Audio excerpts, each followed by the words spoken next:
Hello बच्चों, good morning बच्चों। हम आशा करते हैं कि आप लोग भी ठीक है। इसके पहले हमने बृहद पैमाने पर न्यूमेरिकल बनाए हैं। उस न्यूमेरिकल को बढ़िया से तैयार कीजिएगा। उसमें एक चाहे दो न्यूमेरिकल अवश्य पूछेंगे परीक्षा में, इसलिए उसको जितना हो सके, कुछ भारी भी न्यूमेरिकल है, कुछ हल्का भी है। हल्के न्यूमेरिकलों पर ही ज़्यादा से ज़्यादा ध्यान देने का आप लोग प्रयास कीजिएगा। तो देखिए, विद्युत सेल, पहले विद्युत सेल के बारे में समझिए। जैसे सूखा सेल, आप लोग पढ़े होंगे, सूखा सेल एक टोपी लगा रहता है और सूखा सेल में एक ग्रेफाइट का छड़ होता है। इस ग्रेफाइट के छड़ को क्या कहते हैं? इलेक्ट्रोड कहते हैं। क्या कहते हैं? इलेक्ट्रोड कहते हैं। अब तो आप लोगों को बता रहे हैं सूखा सेल कार्य कैसे करता है। परिभाषा से पहले ये समझिए, सूखा सेल जैसे बैटरी घर में टार्च उसका उपयोग करते हैं, वह सूखा सेल होता है। वोल्टेज सेल भी होता है, लेकिन सब में रासायनिक क्रिया होती है। तो देखो, सेल अगर नया लीजिएगा, उसको अगर इसी तरह काट दीजिएगा तो केवल ग्रेफाइट का छड़, उसके अंदर जो इलेक्ट्रोड होगा वह काला निकलेगा। क्या होगा? ग्रेफाइट का छड़ काला निकलेगा, लेकिन सफेद टाइप का गाढ़ा चिपचिपा पदार्थ निकलेंगे, जिसमें नौसादर और मैग्नीज डाइऑक्साइड का क्या होता है? लेप रहता है। उसमें वो रसायन होता है। क्या होता है? रसायन होता है। तो आप उसका सेल कैसे जाने? जब सेल खत्म हो जाता है तो काम करना बंद कर देता है, और जब काम करना बंद कर देता है तो उसको अगर तोड़कर निकालते हैं तो काला वाला निकाला जाता है, जिसे देहातों में अक्सर आप लोग देखते हैं, सूप उप लिपने के लिए, चाय पूरी के लिए औरतें ज़्यादा इस्तेमाल करती है, सूप उप लिपा जाता है। तो वहाँ पर सेल पूर्णतः जलता है। तो सेल के अंदर क्या होता है? सेल के अंदर एक रासायनिक क्रिया है। क्या होगा? सेल के अंदर क्या होगा? रासायनिक क्रिया होगा। और रासायनिक क्रिया जब करेंगे तो आवेश को क्या करते हैं? निरंतर प्लस से माइनस, चाहे माइनस से प्लस की ओर, इलेक्ट्रॉन को प्लस से माइनस की ओर प्रवाहित करते रहते हैं, और यही सेल कहलाता है। तो सेल के अंदर एक रासायनिक क्रिया होती है जिससे ऊर्जा मिलती है, और वो आवेश को निरंतर एक इलेक्ट्रोड से दूसरे इलेक्ट्रोड, माने माइनस से प्लस की ओर, फिर प्लस से माइनस की ओर कैसे जाता है? यहाँ पर ये मान लो कि एक और है, जैसे सेल बड़ा बड़ा दीजिएगा ना, तो दो टोपी लगा रहता है। ये माइनस होता है और ये क्या होता है? प्लस होता है। तो सेल का ये जोड़ते हैं तो ये बाह्य परिपथ हो जाता है। तो सेल के अंदर बाहरी परिपथ में इलेक्ट्रॉन जो आवेश के रूप में चलता है, ऋण से धन की ओर चलता है, और फिर सेल के अंदर धन से ऋण की ओर चलता है। इसी तरह क्या होता है? पूरा परिपथ का निर्माण होता है, तब जाकर सेल कार्य करता है और आवेश को एक इलेक्ट्रोड से दूसरे इलेक्ट्रोड तक पहुंचाता रहता है। तो सेल वह व्यवस्था है जो रासायनिक ऊर्जा को, सेल वह व्यवस्था है जो रासायनिक ऊर्जा को विद्युत ऊर्जा में बदलकर, इसके अंदर क्या भरा रहता है? रसायन भरा रहता है, जो रासायनिक ऊर्जा को विद्युत ऊर्जा में बदलकर किसी परिपथ में आवेश को लगातार बनाए रखती है।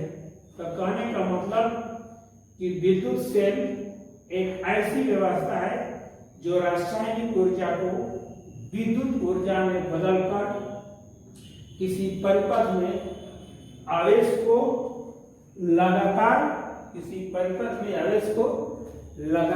बनाए रखती है, चाहे आवेश को लगातार प्रवाहित करती है, माइनस से प्लस, सेल के बाहर और सेल के अंदर भी आता है। सेल के अंदर प्लस से माइनस, कहने का मतलब सेल के बाहर कैथोड से एनोड, जो माइनस इलेक्ट्रोड होता है उसे कैथोड कहते हैं, और जो प्लस इलेक्ट्रोड होता है वो उसे क्या कहते हैं, एनोड।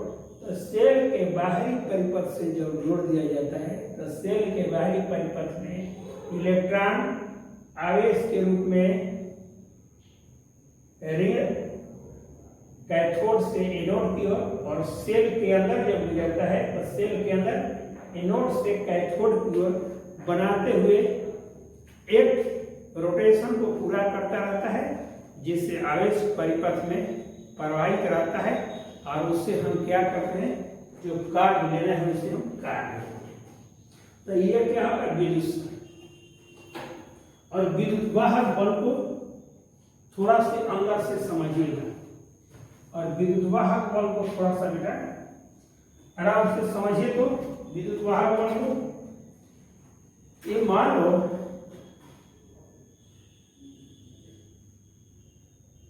कि ये टंकी है, ये टंकी खाली है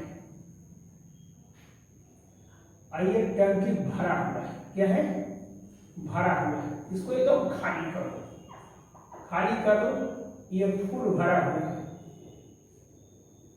इसमें व्यवस्था डाल देंगे तो इसमें क्या होगा, इसमें का पानी इसमें आकर भरने लगेगा।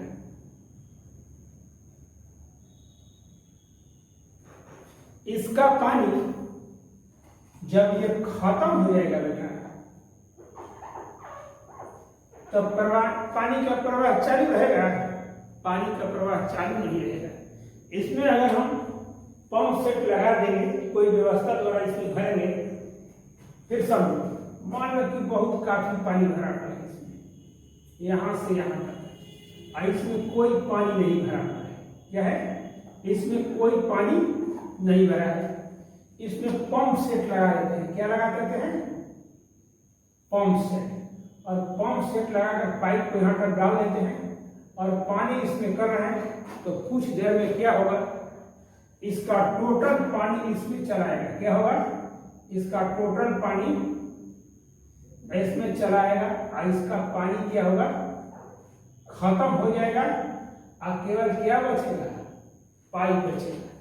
बताओ कि हमेशा पानी जब खत्म होगा तब पानी का प्रवाह होगा।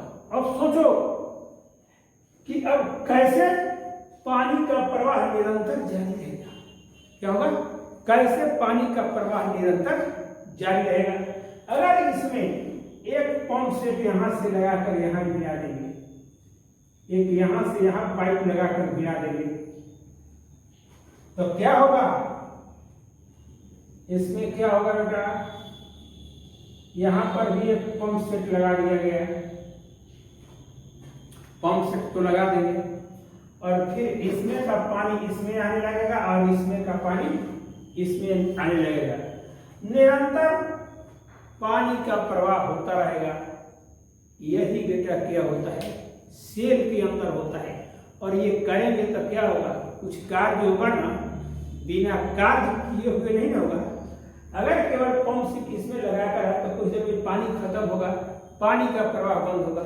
इसी तरह कभी नहीं देखते हो, कभी घर पर तुम इन्वर्टर रखते हो और एक बार इन्वर्टर को चार्ज कर देते हो, और मान लो कि बाहर से तुम्हें इन्वर्टर को चार्ज करने के लिए कभी साधन फेलियर हुआ, बाहर से लाइन आना बंद कर देगा, तो कुछ देर में तुम्हारा इन्वर्टर खत्म हो जाएगा, तो इन्वर्टर काम करना बंद नहीं कर देगा। उसी तरह ये है कि अब कुछ व्यवस्था, क्योंकि इधर से ले रहे हैं तो उधर से इन्वर्टर को क्या किया जाता है, इन्वर्टर द्वारा बैटरी को चार्ज भी किया जाता है, और चार्ज किया जाता है, और जब चार्ज होगा तो इधर से काम भी करेगा, उधर से चार्ज भी होता है। यही क्रियाएं क्या होती रहती है सेल में। सेल में कैसे होता है,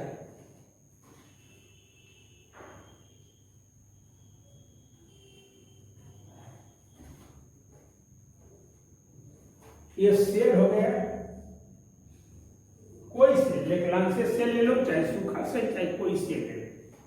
सेल में क्या होता है, 2 गो इलेक्ट्रोड होता है। क्या होता है, 2 गो इलेक्ट्रोड होता है।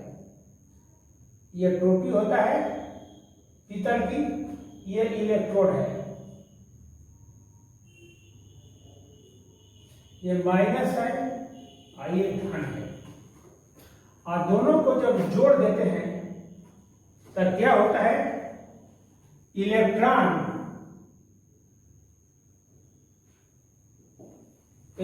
आवेश। और इसके अंदर क्या होता है, कुछ रासायनिक पदार्थ भरे रहते हैं जो आपस में प्रक्रिया करने लगते हैं। अब इसमें क्या होता है कि इलेक्ट्रॉन ऋण से धन की ओर जाता है और फिर यही इलेक्ट्रॉन, ये कितना हो गया, ये कैथोड हो गया। क्या हो गया, कैथोड हो गया। और ये क्या होगा, एनोड हो गया। ये कैथोड हो गया और ये क्या हो गया, एनोड हो गया। और कैथोड से इलेक्ट्रॉन एनोड की ओर प्रवाहित होता है बाहरी परिपथ में। क्या होता है, बाहरी। और तब यही इस सेल में यहाँ पर इस रसायन के अंदर जो भरा हुआ है रासायनिक पदार्थ, ये फिर वही इलेक्ट्रॉन एनोड से होकर फिर कैथोड पर पहुंचता है और कैथोड से एनोड पर पहुंचता है। आखिर इसी तरह रख देंगे तो नहीं होगा।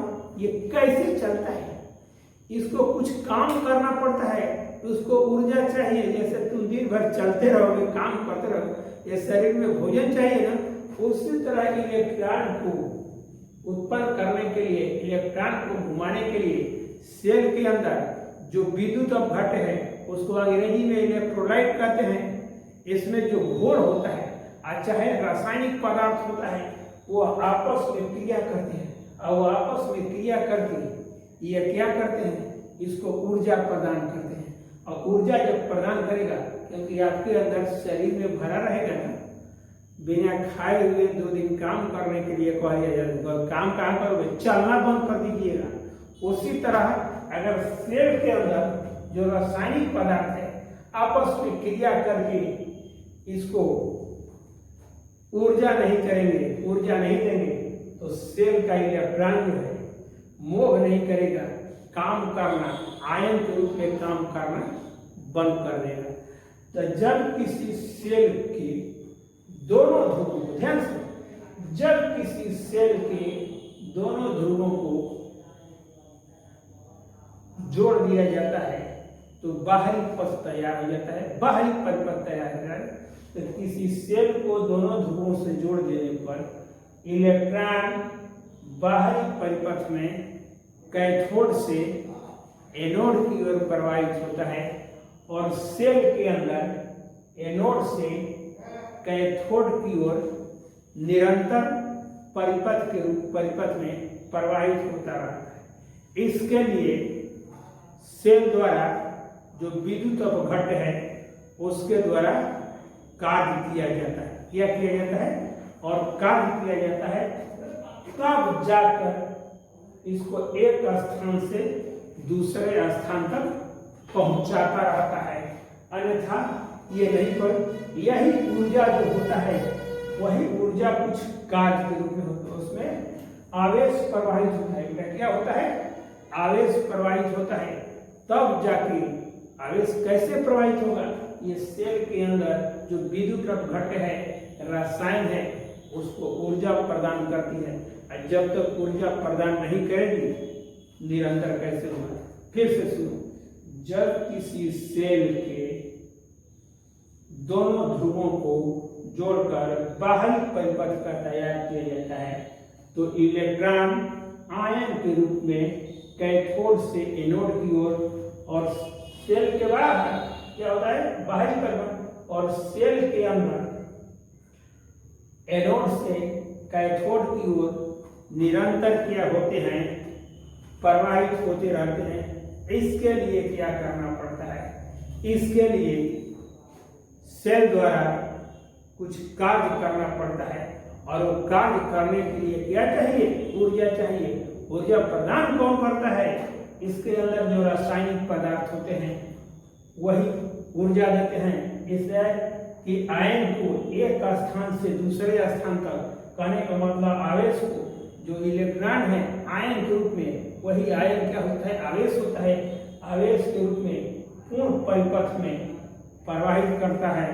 इसके लिए कुछ वर्क डन करना पड़ता है। इसी आधार पर इसका परिभाषा दिया गया है।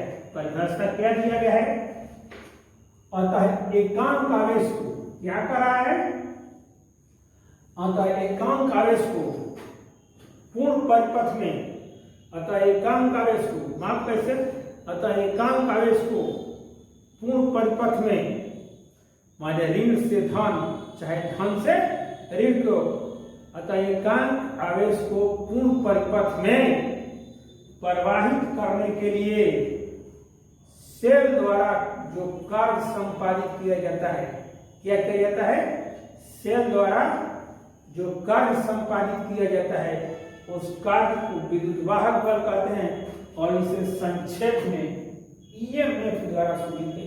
ये मतलब इलेक्ट्रोमोटिव फोर्स को हम क्या कहते हैं, ईएमएफ। ई माने इलेक्ट्रोमोटिव, एफ को फोर्स, इसको शॉर्ट में ईएमएफ द्वारा सूचित करते हैं। फिर से एक बार परिभाषा से, अतः एकांक आवेश को पूर्ण परिपथ में, एकांक आवेश को पूर्ण परिपथ में प्रवाहित करने के लिए सेल द्वारा जो कार्य संपादित किया जाता है उसे सेल का विद्युत वाहक बल कहते हैं। इसे संक्षेप में ईएमएफ द्वारा सूचित किया जाता है। देखो तो यदि Q आवेश को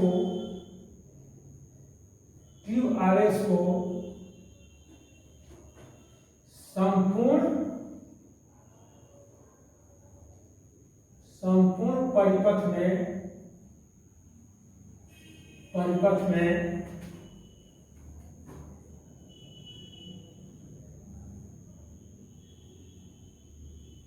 प्रवाहित करने के लिए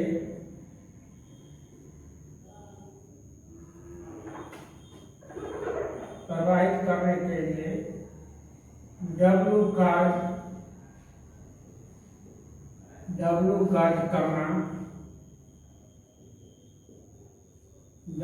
कार्य करना पड़ता है, तो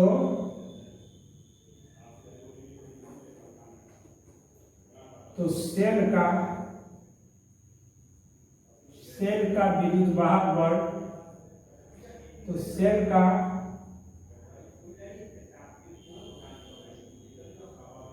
विद्युत वाहक बल,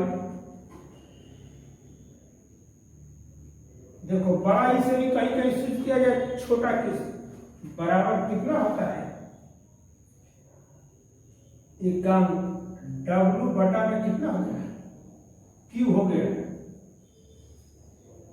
W बटा में कितना हो गया, Q हो गया। कैसे आ गया, ध्यान दो, चूंकि Q आवेश को ले जाने में कितना कार्य करना पड़ता है, W का, लेकिन हमको क्या करना है, एकांक आवेश, इसलिए एकांक आवेश को ले जाने में कितना होगा, W बटा में कितना हो जाएगा, Q, इसलिए कितना हो गया, विद्युत वाहक बल बराबर W बटा में Q होता है। तो कोई दिक्कत नहीं होना चाहिए।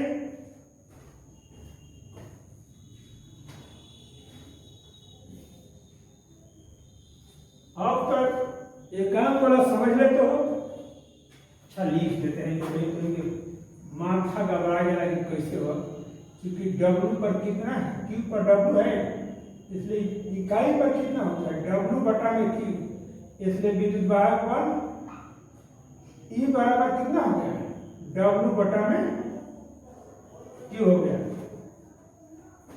विद्युत वाहक बल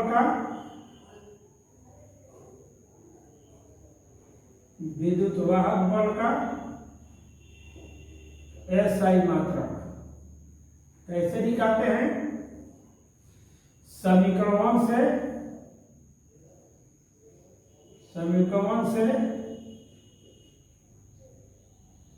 E का SI मात्रा, छोटा ई का प्रयोग करो हमेशा, ज्यादा छोटा ई का प्रयोग है, कहीं कहीं बड़ा करता है, ई का एसआई मात्रा कितना हो जाएगा? कहीं इसका कितना हो गया जूल, और इसका कितना, आवेश का क्या होता है? कूलाम होता है, इसलिए कितना हो गया जूल प्रति कूलाम, जूल प्रति कूलाम कितना हो गया जूल प्रति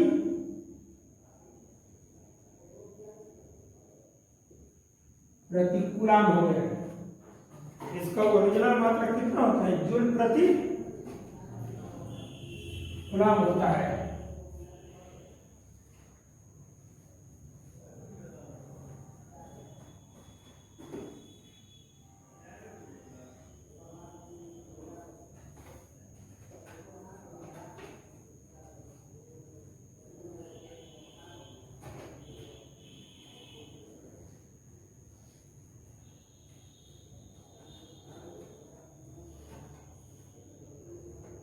चूंकि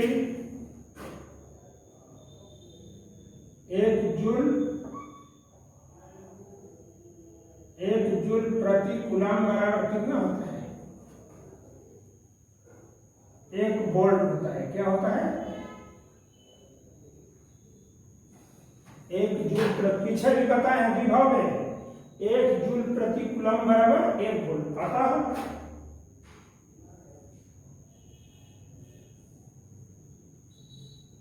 अतः विद्युत वाहक बल का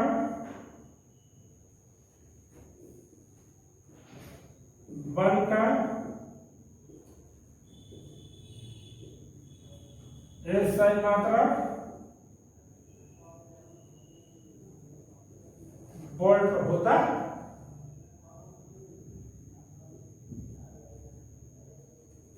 अतः विद्युत वाहक बल का एसआई मात्रा क्या होता है? वोल्ट होता है। विद्युत वाहक बल का, अरे बहुत विद्युत वाहक बल का बीमा उतना ही होगा जितना कि विभव और विभवांतर का होता है। देखो निकाल देते हैं विद्युत वाहक बल का बीमा, परीक्षा में आता है, ध्यान देना। विद्युत वाहक बल का बीमा परीक्षा में आता है, समझ गया ना? जाकर देखना परीक्षा में आया हुआ है। इसलिए ई का बीमा निकालेंगे तो कितना होगा? डब्ल्यू का बीमा अब बटा में क्यू का बीमा, तो ई का बीमा डब्ल्यू काट है ना, काट का बीमा कितना होता है? ml² t पर -2। और इसका क्या होता है? आवेश Q बराबर कितना होता है? आवेश बराबर कितना होता है? धारा गुणे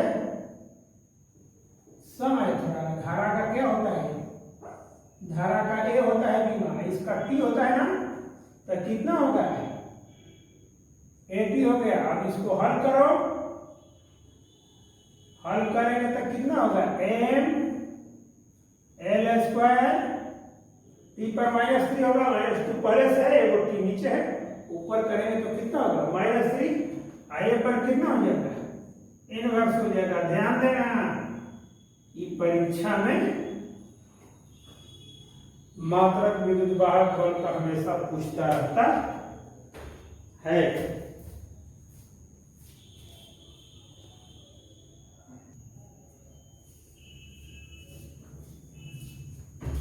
अब देखिए, एक आंतरिक प्रतिरोध, तुमको बता रहे हैं आंतरिक प्रतिरोध का मतलब है विद्युत धारा के प्रवाह में जो रुकावट डाला जाता है उसे हम प्रतिरोध कहते हैं।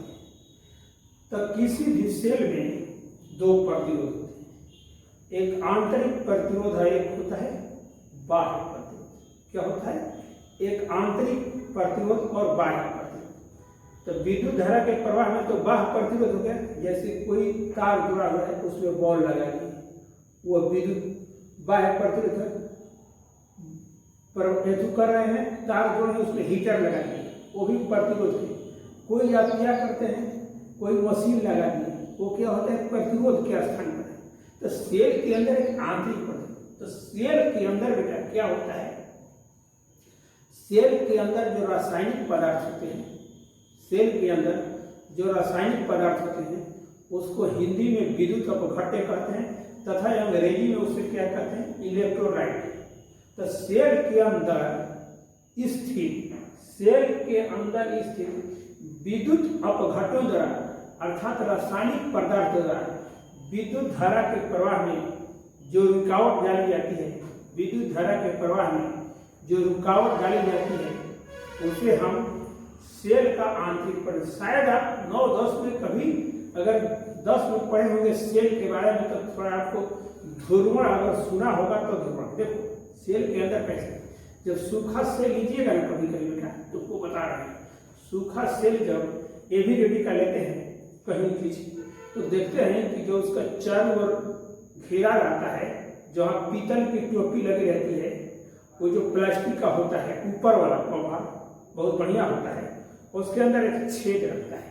उस छेद जानते हो किस लिए बनाया जाता है? सेल के अंदर जब रासायनिक क्रिया होती है ना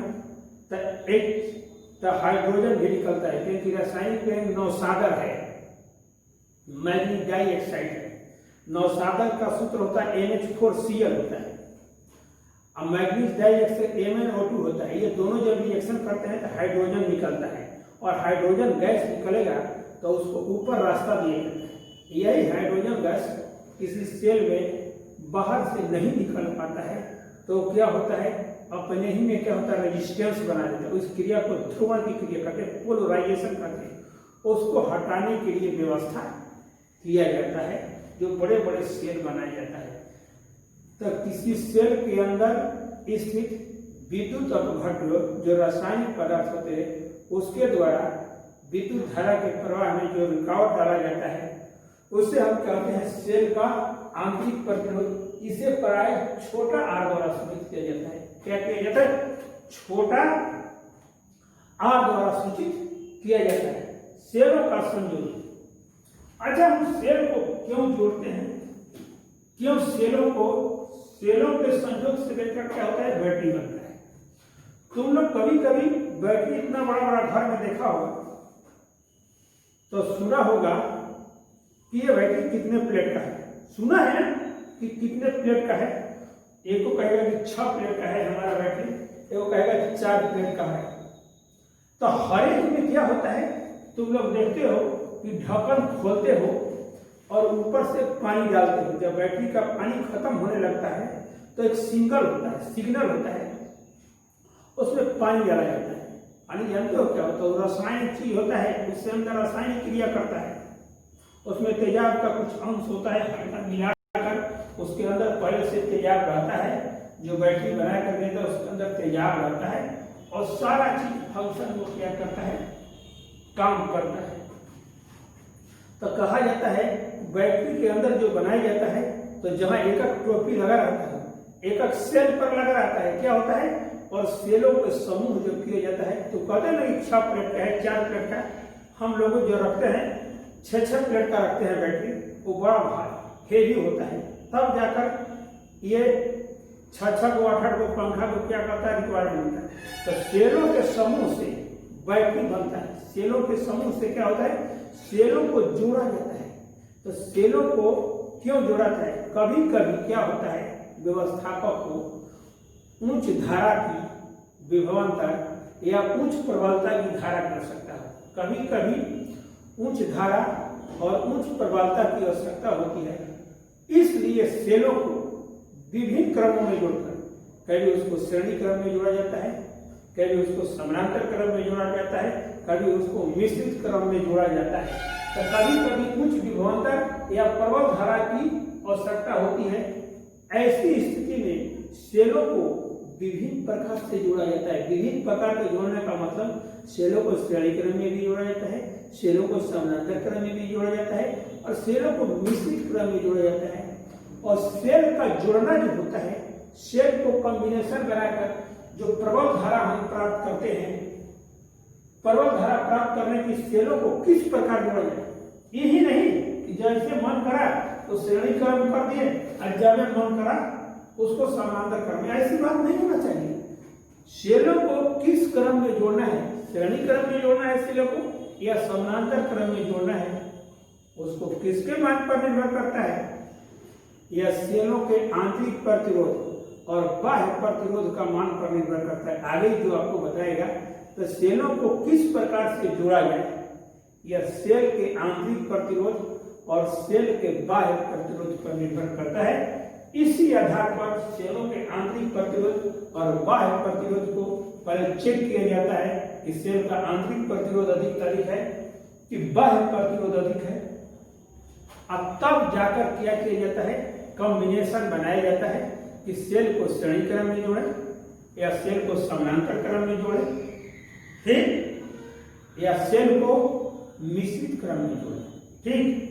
यह सेल के आंतरिक प्रतिरोध और बाह्य प्रतिरोध के मान पर, उसमें 3 प्रकार के संयोजन होते हैं, एक श्रेणी क्रम संयोजन, एक समानांतर क्रम संयोजन और एक मिश्रित।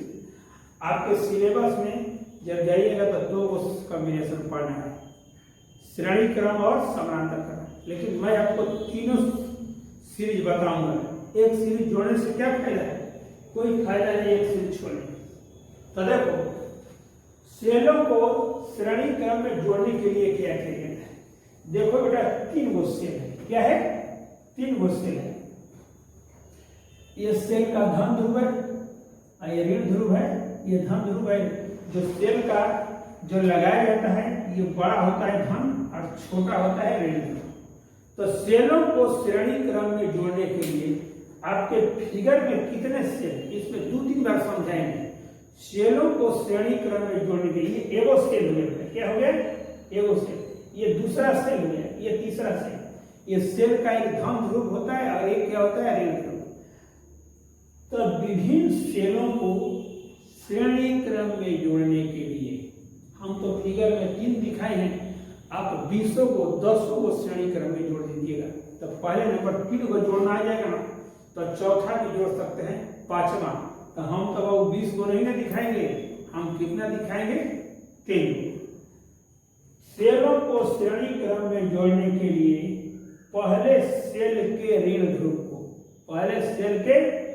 ध्रुव को दूसरे सेल के धन ध्रुव से जोड़ा जाता है। देखो, ये पहला सेल हो गया बेटा, इसको इस तरह का पहला सेल हो गया। हमको यही जोड़ना है तीनों सेल। तो पहले सेल के ऋण ध्रुव को दूसरे सेल के धन ध्रुव से जोड़ा जाता है तथा दूसरे सेल के ऋण ध्रुव को तीसरे सेल के धन ध्रुव से जोड़ा जाता है। अब बताओ तो चौथा सेल रहता तो क्या होता है? चौथा सेल रहता तो तीसरे सेल के ऋण ध्रुव को चौथे सेल के धन ध्रुव से जोड़ा जाता है और फिर चौथे सेल धन ध्रुव से जोड़ेंगे तो लास्ट में ऋण ध्रुव मिल जाएगा। एक बार और समझ लो, फिगर में ही इसको समझना है बाबू। क्या करना है? फिगर द्वारा ही समझ। तो सेलों को श्रेणी क्रम में जोड़ने के लिए क्या किया जाता है? पहले सेल के ऋण ध्रुव को दूसरे सेल के धन ध्रुव से तथा दूसरे सेल के ऋण ध्रुव को तीसरे सेल के धन ध्रुव से जोड़ दिया जाता है और इसी प्रकार से अन्य सेलों को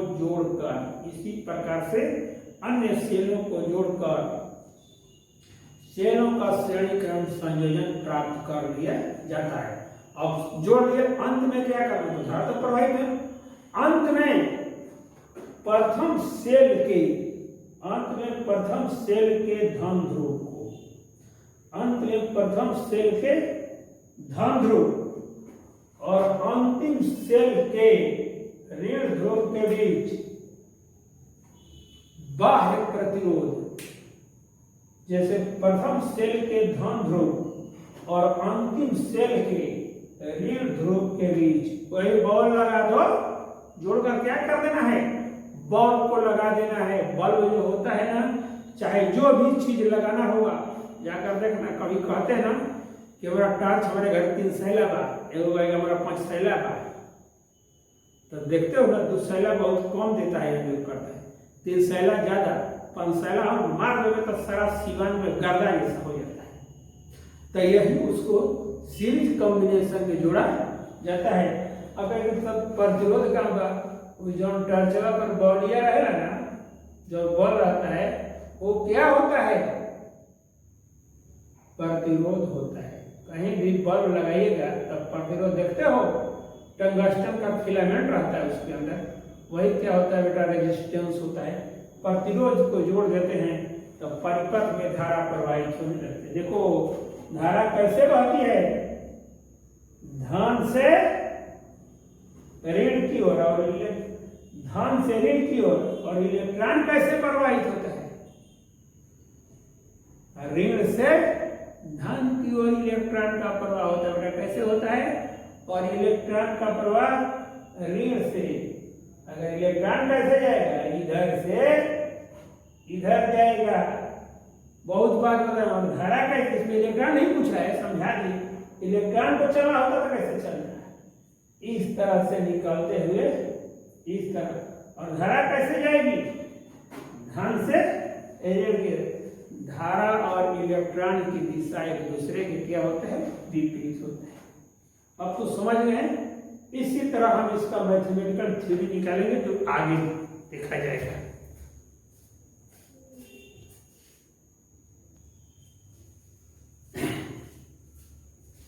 इसका हमने परिभाषा कंप्लीट कर लिया है। अब देखिए तब क्या होता है, मान लिया कि कुल सेलों की संख्या है, इसमें 3 लगाए हैं बेटा, लेकिन हमने क्या किया है, कुल सेलों की संख्या हमारे आपका हमको पता नहीं है, फिगर में 3 दर्शाए हैं, लेकिन हम कितना मान लेंगे, कुल सेलों की संख्या n मान लेंगे।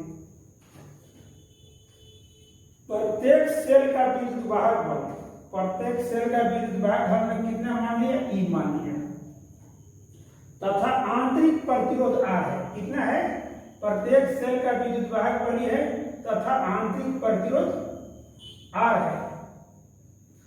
और इसको हमने अंत में क्या किया है, इसके बाह्य परिपथ में बड़ा R प्रतिरोध। पहले फिर समझो, मान लिया कि कुल सेलों की संख्या n है, प्रत्येक सेल का विद्युत वाहक बल है और प्रत्येक सेल का आंतरिक प्रतिरोध E है, और जो बाह्य परिपथ में जो प्रतिरोध लगाया है R है, और इसमें प्रवाहित धारा का मान कितना है, I है। प्रवाहित धारा का मान कितना है बेटा, I है। तो देखो ये सेल जब भी जोड़ा जाता है तो सेल क्या होता है, बनता है, एक बैटरी का निर्माण करता है। सेल क्या करता है, एक बैटरी का निर्माण करता है। तो बैटरी का कुल विद्युत वाहक बल, एगो का विद्युत वाहक बल है और सेलों की संख्या n है, तो कुल विद्युत वाहक बल n ही। देखो तो जोड़कर थोड़ा ऐसे ऐसे करें, E प्लस कितना है, n बार। बताओ तो 25 बार जोड़ेगा तो 25 ही होगा, और 100 बार जोड़ेगा तो 100 ही होगा। तो इसको जोड़ेंगे तो कितना होगा, अगर एक बार जोड़ेंगे तो कितना होगा, n। इंटर में नॉट टर्म का पढ़े हो ना, जोड़ेंगे तो कितना होगा, n। अब कुल आंतरिक प्रतिरोध R है ना, एगो का आंतरिक प्रतिरोध R है और सेलों की संख्या n है, तो एगो सेल का आंतरिक प्रतिरोध R हो गया, और दूसरा का R है, और तीसरा का R है। ये भी कितने बार जुड़ा है, n बार। तो ये कितना हो जाएगा, nR हो जाएगा। कुल विद्युत वाहक बल n ही हो जाएगा। अरे विद्युत वाहक बल जब कहते हैं ना, तो समझो विभव, ये सेल के लिए विभव चाहे विभवांतर हो जाएगा, इतना तो कोई दिक्कत नहीं है। अब बाह्य प्रतिरोध कितना है, बाह्य प्रतिरोध कितना है, R। यदि बाह्य प्रतिरोध R हो तो परिपथ का कुल प्रतिरोध, देखो आंतरिक nR हो गया, अब बाह्य कितना हो गया, R हो गया, तो कुल प्रतिरोध कितना हो जाएगा, nR हो जाएगा। अब हम क्या लेते हैं, ओम का नियम लागू करो, क्या होगा?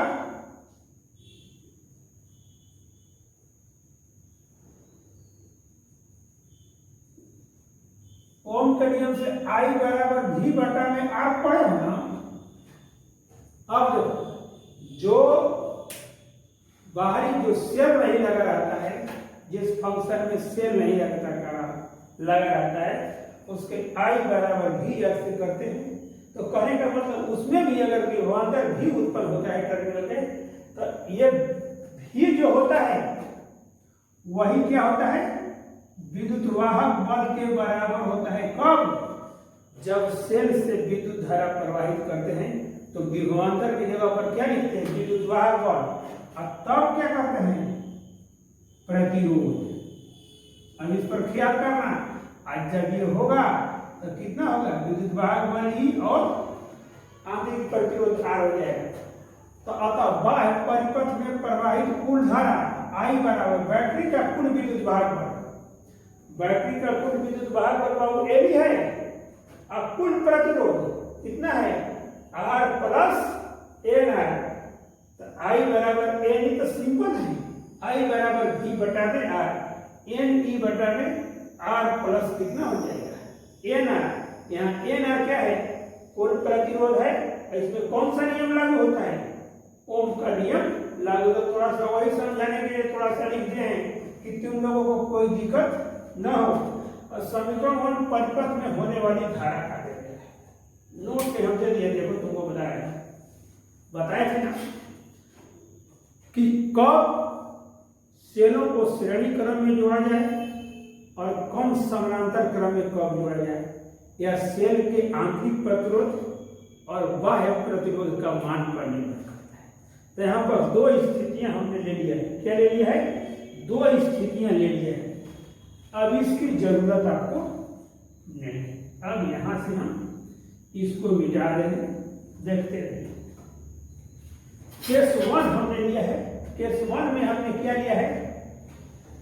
R क्या है? बाह्य प्रतिरोध है। और छोटा r क्या है?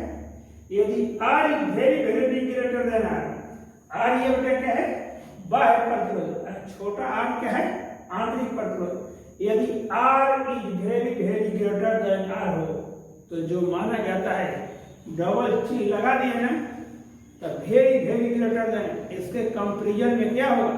उसको नगण्य। जब वेरी ग्रेटर देन माना जाता है तो अगला वाला क्या माना जाता है? नगण्य मान लिया जाता है। ये नगण्य कौन सा था? लिखा है ना, एन आर को नगण्य माना। जब ये R बहुत बड़ा हो गया, ये छोटा हो गया, तो इसको क्या मान लिया जाता है? नगण्य। वेरी ग्रेटर देन का मतलब होता है कि सामने वाला की तुलना बहुत नगण्य के बराबर है। एन आर को नगण्य मानने पर समीकरण 1 से मान रखो, तो समीकरण 1 में एन आर को हटा देंगे। क्या करेंगे? एन आर को जब हटा देंगे तो कितना हो जाएगा? I बराबर एन ई बटा में आर। एन को किनारा करो, ई बटा में आर। इस पर फोकस करो।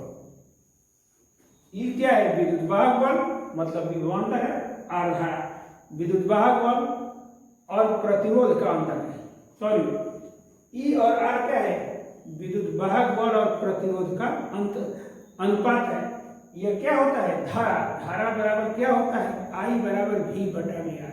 और सेल में क्या होता है? I बराबर E बटा में R होता है। I बराबर E बटा में R। बढ़िया से लिख देते हैं। I बराबर E बटा में कितना हो जाता है? R हो जाता है। तो N हो गया, सेलों की संख्या है। E बटा में R, एक सेल से प्रवाहित धारा। N गुणे एक सेल से प्रवाहित होने वाली धारा। कहने का मतलब ये धारा काफी मात्रा में बढ़ रही है। कहने का मतलब है कि 10 आदमी है और 10 आदमी मिलकर काम कर रहा है, काम तेजी से होगा। और 10, कहने का मतलब ये सेल से धारा, जितना सेल है उतनी ही संख्या में n गुनी। अगर n सेल है तो n गुनी, अगर 5 सेल है तो 5 गुनी, अगर 10 सेल है तो 10। कोई तो गिनती होगा ही। अब भगवान जी वाला सेल थोड़ा लगा हुआ है कि अनगिनत होगा।